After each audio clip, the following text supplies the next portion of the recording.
Hola, ¿qué tal? Hoy vamos a ver un poco lo que es un espacio dual y al final de toda la explicación medio teórica, vamos a hacer un ejercicio de dos formas diferentes, una más difícil que la otra, pero una es usando los conceptos y otra después un método mecánico para sacarlo que es mucho más fácil. Bueno, primero, vamos a ver, un espacio dual, en realidad, un espacio dual es un espacio vectorial generado por transformaciones lineales. Sería, por ejemplo, supongamos que yo tengo una transformación lineal que va de B en K, entonces el espacio dual del espacio B va a ser el espacio de todas las aplicaciones que van de B en K, tal que la aplicación es una transformación lineal. Esto sería B sería un K espacio vectorial. Podría haber transformaciones lineales que vayan de B en W, o sea, esto es aplicable, ¿no? Pero en principio este video va a estar restringido a las aplicaciones, o sea, a las transformaciones lineales que vayan de un espacio vectorial B en un cuerpo K. Entonces, es un espacio vectorial también el B dual. ¿Por qué? Porque como las transformaciones que yo estoy aplicando son transformaciones lineales, van a cumplir todas o sea, la linealidad quiere decir que si yo tengo una suma, voy a tener una suma, que los escalares van a salir afuera, entonces van a cumplir todas las propiedades que cumple un espacio vectorial. Entonces, concretamente lo que voy a definir es lo siguiente. Si yo tengo una base de un espacio vectorial B, una base formada por vectores B1, Bn, la base dual de esta base va a estar formada por transformaciones lineales que son transformaciones que van a conformar una base del espacio vectorial dual. Y van a ser particulares para cada base que yo elija, porque van a estar definidas de la siguiente forma. Si la transformación phi sub i la aplico a un vector b sub j, me da 1 si i es igual a j, y me da 0 en caso contrario.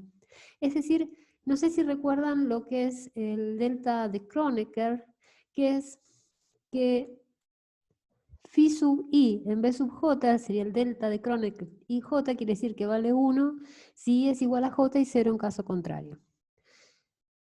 Cuando ustedes escriben un vector, supongo que se deben acordar que si tengo un vector en base canónica, por ejemplo, el vector, por ejemplo, 1, 2, si lo quiero escribir en la base canónica, la primera coordenada es el coeficiente que multiplica el 1, 0. La segunda coordenada es el coeficiente que multiplica el 0, 1. Es decir, las coordenadas de un vector que está escrito en la base canónica son simplemente los coeficientes por los cuales hay que multiplicar a los vectores de la canónica para escribir el vector que yo tengo. De la misma manera, los coeficientes de un vector en una base B cualquiera son escalares que multiplican a los vectores de la base para representar ese vector en una determinada base. Es decir, por ejemplo, si yo tengo la base canónica, vuelvo porque es la más visual, tengo el vector 1, 2, quiere decir que en el eje X tengo un 1 y en el eje Y tengo un 2, y entonces obtengo un vector que sería este punto, el puntito este en este espacio, al representarlo, al mirarlo en la canónica, que es XY, el eje X y el eje Y, estas proyecciones que están acá son estos coeficientes que están acá. ¿Ven? Entonces, bueno, esta visualización de lo que son los coeficientes, que en este caso sería como la sombrita del vector sobre los ejes, me va a servir para entender qué es la escritura de un vector en cualquier otra base, porque yo podría tener una base que en vez de ser así, fuese una base que forme un ángulo, o diferentes bases, no necesariamente ortogonal, y los coeficientes serían como la influencia o la proyección que tiene ese vector sobre ese subespacio generado por ese vectorcito, ¿no? Entonces, el vector B va a ser alfa 1, por ejemplo, por B1, el coeficiente 1 por B1, alfa n por Bn, y la escritura, así como NU+, sería alfa 1, alfa n. Bueno, esto creo que lo saben de clases anteriores, pero básicamente, cuando yo le aplique una transformación, alguna de las phi sub i de la base dual a esta base B, por ejemplo, en particular, si le aplico la phi sub i a un vector, como es una transformación lineal justamente y se puede separar en la suma si salen los numeritos afuera, esa aplicación de esta phi sub i a este vector, lo que me va a estar dando sería el coeficiente por el phi sub i del b sub j, ¿no? O sea, en definitiva estoy separando esto, ¿no? Acá sería phi sub i de b sub 1, phi sub i de b sub 2, hasta que llego a phi sub i de b sub i y después phi sub n de b sub n. Pero la única que sobrevive es esta, cuando este i es igual a este i. ¿Por qué? Porque en ese caso, por la definición que dimos acá arriba, ahí vale 1. En todos los otros casos vale 0. Es decir, que cuando le aplico una phi sub i a un vector, esa aplicación me devuelve el coeficiente i. Y esto quiere decir que los coeficientes en realidad tienen que ver con, o sea, los coeficientes que tengo de un vector en una determinada base B, van a ser las aplicaciones o las aplicaciones estas, las transformaciones lineales phi sub 1, phi sub n, que son los elementos de la base dual, aplicadas al vector. Es decir, fíjense, acá lo apliqué a un vector general, le apliqué phi sub i, me da alfa i. Si lo hago a un vector B genérico, cada uno de los coeficientes va a ser, si este es B sub 1, o sea, esta es la expresión del vector B en la base B, en la base de esta B larga, cada uno de estos coeficientes es el elemento de la dual, el dual de B1 es phi1 aplicado a B, el dual de phi2 aplicado a B, y así sucesivamente. O sea que estos coeficientes son el dual de este vector aplicado. Como en este caso que teníamos acá, es como que lo que veo sobre este eje del vector X, del vector B, que era el 1, 2, que veo un 1, es como la proyección de el vector sobre la coordenada 1. Es algo así, es la aplicación de la transformación que es dual a B1 aplicado a B por B1, la del 2 por B2, la del N por Bn. Entonces, esto lo que puse acá, son los coeficientes. Los phi sub i aplicado a B son los elementos, los coeficientes de los B sub i. Y así hago cualquier vector en una base B, que es una combinación lineal de vectores de la base B, los coeficientes son esos, son las phi sub i en el B. Al revés, como dijimos que la B asterisco es la base dual de B y es una base de un espacio vectorial, también se puede escribir como combinación lineal. Cualquier elemento del espacio vectorial B dual se puede escribir como una combinación lineal. Y estos coeficientes no son otra cosa que la aplicación que estoy buscando, la aplicación phi, aplicado a los B sub i. O sea, esta aplicación va a ser phi aplicado a B1 por B1, phi aplicado a B2 por phi2, y así sucesivamente. ¿Ven? Hay una analogía intrínseca entre las dos. En una, el coeficiente es la phi sub i aplicado al vector. En la otra es la phi aplicado al vector sub i, digamos, al elemento de la base. Bueno, vamos a hablar un poquito de cambio de base. Si yo tengo dos bases, una base B1 y una base B2, como estoy hablando de bases de B, bases del dual van a ser phi1, phi-n, por ejemplo, el dual de B1. Y gamma 1, gamma n, la dual del B2. Es decir, que voy a tener, cuando hago un cambio de base de B1 a B2, voy a tener un cambio de base de B dual a B2 dual. Entonces, hay una relación entre las bases, que es que cuando yo hago un cambio de base de B1 a B2, es igual al cambio de base de B1 a B2 dual, inverso y traspuesto. Y lo mismo al revés. O sea, esta sería la relación. Se pueden demostrar estas relaciones. Recuerden que son estos cambios de base primero. Si yo tengo B1 y Bn, los escribo en función de como una combinación lineal de elementos de la otra base, los vectores columna de esta matriz de cambio de base está conformada por los elementos, los coeficientes estos que tengo acá, ¿no? O sea, esa sería mi matriz, las matrices columnas, son los coeficientes que me van quedando. Y esta matriz así formada es la matriz que me cambia la base 1 en la base 2. ¿Sí? O sea, acuérdense que esto sería así. Escribo B1 en función de W, de la otra base. Los elementos de B1 en función de los elementos de B2. Las columnas que me quedan, que son los coeficientes de esos desarrollos, es me da la matriz de cambio de base de la base B1 a la base B2. De la misma manera, a ver, si yo escribo una transformación lineal, se me fue, ahí dónde está, acá. Una transformación lineal que está formada por los elementos de la base B dual 1 a los elementos de la base dual 2, de esta manera, las columnas son los elementos de cambio de base.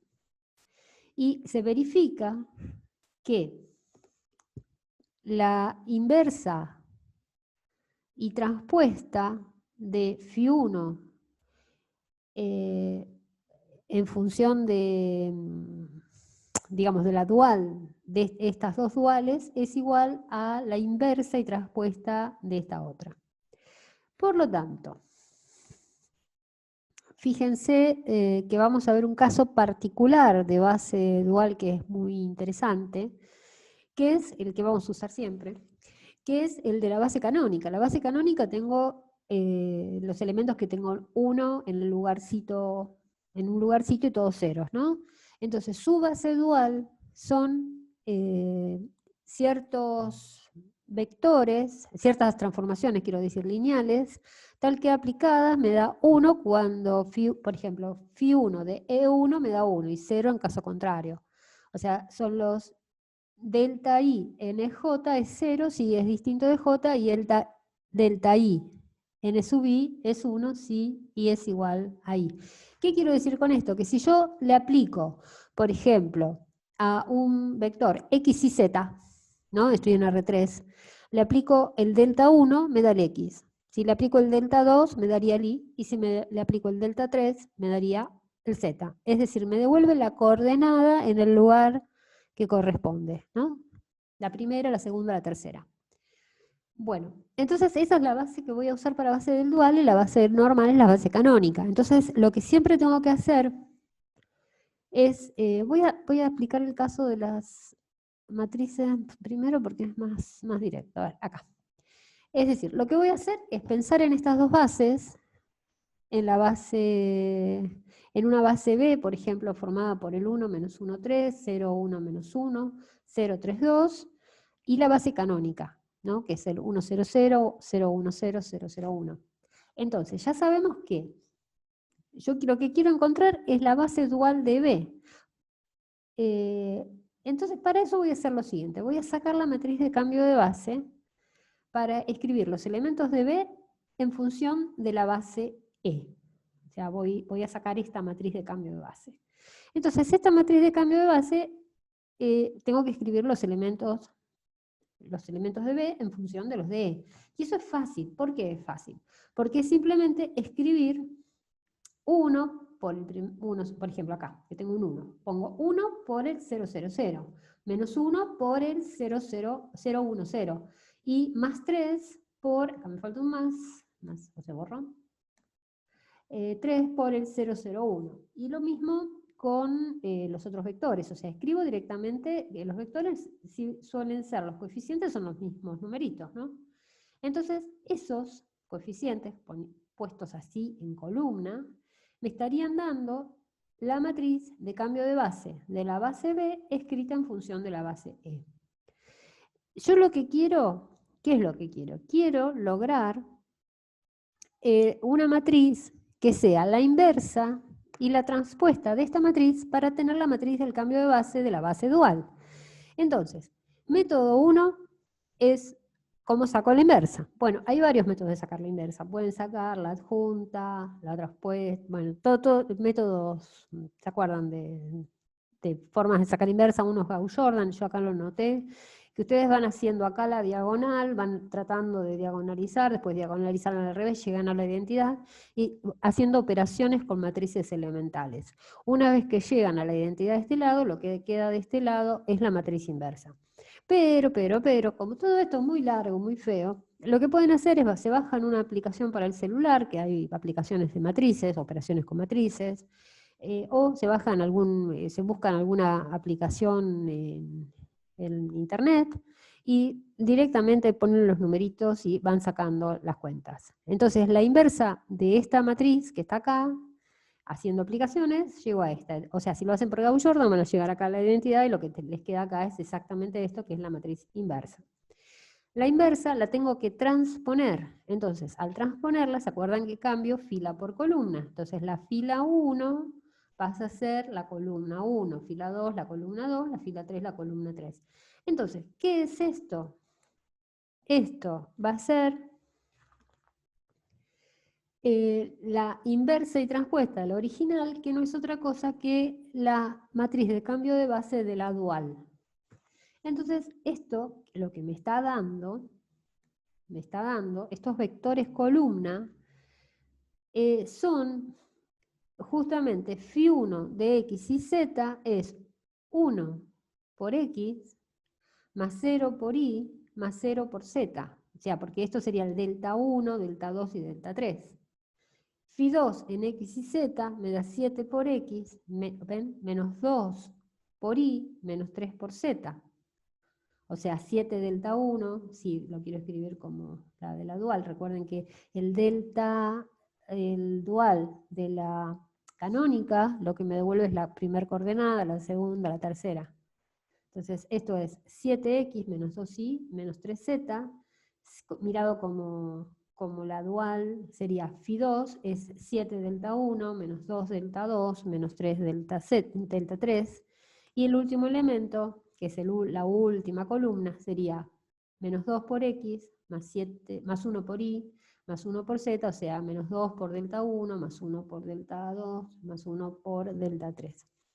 Es decir, a ver, resumiendo, esto es lo que escribí acá. Si esta es la base B que me dan, la base dual escrita en función de la base canónica tendría esta expresión. Y cuando esto se lo aplico a x, y z, lo que me va dando es, me va devolviendo las coordenadas. O sea, cuando le aplico φ3 a x y z, me da menos 2 por x, más 1 por y, más 1 por z. Si quieren verificar, por ejemplo, ¿saben que φ2 en el elemento 0, 1, menos 1, que es el segundo vector, me tiene que dar 1 y en los otros 0? Entonces lo aplican directamente y se fijan.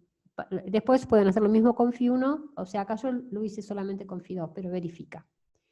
Bueno, ahora vuelvo atrás y les voy a hacer el método más engorroso. Esto ya estaría, esto termina. O sea, esto fíjense que no fue otra cosa que escribir como columna los vectores de la base que me dieron, diciendo, porque la justificación es que esos vectores escritos así en columna son los coeficientes del vector escrito en la canónica, ¿no? Que es el método de sacar la matriz de cambio de base. Teóricamente saqué la inversa y la transpuesta y con eso obtuve la matriz de cambio de base de la otra base, de la base del dual. O sea, es bastante mecánico. El otro método también es mecánico, pero es un despiole. ¿Por qué? Porque vamos a ver el otro método. Método acá. Este método consiste en aplicar la definición de lo que son las transformaciones lineales. Y lo engorroso de este método es que, bueno, depende de la dimensión del espacio, cuando yo tengo que sacar, por ejemplo, tengo 3 vectores en una base, como era el caso que teníamos, a ver dónde está. 3 vectores en una base, por ejemplo estos 3 vectores, y yo quiero su dual. Cada uno de estas phi tiene además 3 componentes, ¿no? Entonces, porque por ejemplo phi1 aplicado a un x y z va a ser A11 por X más A12 por Y más A13 por Z, y ya tengo 3 componentes. En realidad tengo 9 componentes, porque voy a tener lo mismo para después para Phi2 y después lo mismo para Phi3. Mejor dicho, 9 incógnitas. Entonces, ¿qué significa? Que yo voy a tener que hacer un montón de cuentas. ¿Por qué? Porque, por ejemplo, supongamos que empiezo con Phi1, que quiero determinar primero el primer elemento de la base dual. Entonces, para determinar ese primer elemento de la base dual, tendría que aplicarlo a los 3 vectores y usar la propiedad, que para el primero me da 1 y para los otros 2 me da 0. Entonces, bueno, acá yo lo hice. ¿Ven? Reemplacé la X, la Y y la Z, primero por 1, por menos 1 y por 3, después por el segundo vector, después por el tercer vector. Con lo cual obtengo un sistema de 3 ecuaciones con 3 incógnitas. Bueno, acá lo pueden hacer a mano si quieren, por método Gauss si quieren, o buscar una aplicación que se las haga. Yo busqué una aplicación, obvio, y me dio que el A11 es 0 y los otros dos son 0. Fíjense que esto nos está dando que Phi1 de X, Y Z es X, es decir, Phi1 es igual al delta 1. Traducido, como lo vimos antes, siempre en la canónica el que me devuelve la X es el delta 1. Cuando hago lo mismo, le aplico a Phi2 a cada uno de los elementos de B, ven acá lo estoy aplicando, saco el sistema de ecuaciones de 3 por 3, hago la cuenta, me da los coeficientes que irían delante del X, del Y y de Z. O sea, Phi2 en X, Y y Z tendría esta expresión. ¿Ven? Y Phi3 en X y Z, haciendo lo mismo, aplicando Phi3 a los 3 vectores de la base B, obtengo, y poniendo, bueno, obviamente no lo dije antes, pero bueno, poniendo 0 en las dos que no corresponden y 1 en la tercera, voy a obtener la expresión, o sea, la expresión de phi sub 3, resolviendo los sistemas de ecuaciones. Entonces, ¿dónde me fui? Me fui por acá. Bueno, entonces, esto lo que quiere decir es que, dada esta base y la base canónica, tengo un cambio de base entre esta base y esta base, y tengo un cambio de base entre esta base y esta base dual. Y que los elementos de phi van a tener esta pinta cuando están aplicados a X y Z. Los elementos de la canónica, cuando están aplicados a X y Z, me están devolviendo las coordenadas, la primera, la segunda y la tercera, y que por lo tanto la nueva base del dual va a estar escrita de esta manera, ¿sí? O sea, directamente esta sería la base del dual. Recuerden que estos son transformaciones lineales, no puede estar el X y Z ahí. O sea, esto sería como lo calcularía, pero esto es la expresión de la base escrito como transformaciones en la canónica, así como estos vectores están escritos en la canónica, ¿no? O sea, son los vectores de la base B, pero son las coordenadas en la canónica, y estas son las expresiones de la base B dual, donde estos son los duales de la base canónica. Bueno, y entonces, mi conclusión es que entre hacer todas estas cuentas infernales que teníamos acá, que no me gustó nada, y hacer lo de sacar una matriz con alguna aplicación, sacar la inversa y la transpuesta, y ya ahí tener la nueva expresión. Esto es mucho más sencillo, así que yo les recomiendo que hagan el de matrices, que acá se los dejo escrito. Bueno, espero que les sirva esto. Bueno, supongo que ojalá les aclare un poco la idea de lo que es un espacio y su espacio dual, que lo importante es que sepan que uno es un espacio de vectores, el espacio vectorial, y el espacio dual está formado por las transformaciones lineales, y están las bases, una para cada base que yo tenga, voy a tener una base dual, y puedo encontrar las expresiones de esas bases. Y además, que también es importante, que los coeficientes los van a encontrar acá. O sea, que estos coeficientes de la base, los calculo con la base dual del vector que tengo escrito acá, ¿no? Y acá al revés. Si tengo una transformación, estos coeficientes no son otra cosa que la transformación aplicados a los vectores de la base. Bueno, espero que esto les sirva para sacar bases y bases duales.